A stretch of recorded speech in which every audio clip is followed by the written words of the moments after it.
But first, a busy weekend for police in Melbourne. They were forced to keep pro-Palestinian and pro-Israel protesters separated.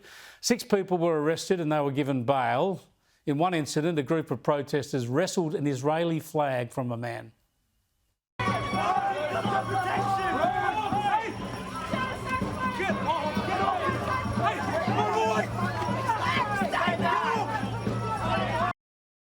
Honestly. And the University of Melbourne has warned pro-Palestinian protesters they might call the police in and expel students if they don't pack up their encampment. Lots of tough talk from some of the unis, but so far very little action. Let's bring in Alex Ryvchin, who's co-CEO of the Executive Council of Australian Jewry. Thanks for joining us, Alex. Thank you, Chris. You must be just so frustrated now because these universities, they don't speak with one voice. Some of them speak absolutely weak nonsense. Others talk tough a little bit, but none of them seem to be doing anything.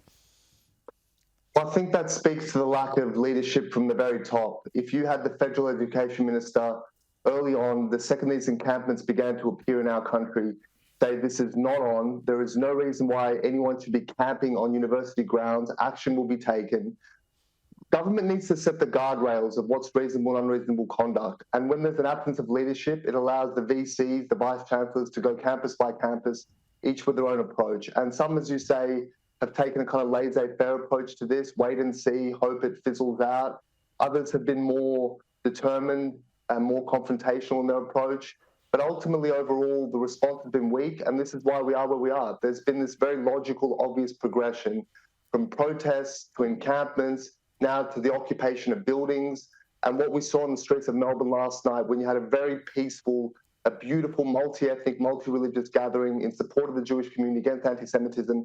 And on the other side, once again, you saw thuggery, violence, racism, homophobia. It's plainly obvious which side stands for what, but unfortunately, some still bound in a moral fog.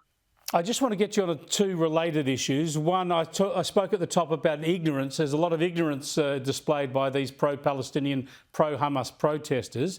But I mentioned a week or so ago that the United Nations had revised downwards its tally of innocent civilian deaths in Gaza by almost 50%. Now, this is after fueling all sorts of protests and hatreds and rhetoric against Israel and Jewish people based on these highly inflated numbers. Now, of course, we all deplore any needless death of civilians, but the fact that they had inflated these figures by almost 50% must worry you deeply. Well, there's no surprise there. And from the very beginning, we've been warning media, do not uncritically quote these figures, because this comes from the Gaza Ministry of Health, which is an arm of a terrorist regime. And of course, they have every reason to inflate their numbers for propaganda purposes. We always said that they don't distinguish between militants and civilians, that the numbers didn't bear out with the reality of what was happening on the ground, and people didn't listen. And you had journalists like John Lyons on ABC making outrageous statements like Israel is killing more children a day than any other force in recent history. You've had claims of genocide, most recently by Senator Fatima Payman. And this is the result of that. You know, when you have this disinformation flushing around and no one takes leadership and ownership of this and calls it out for the nonsense that it is. And this is just wrong. It's just wrong. They've got to stick to the facts.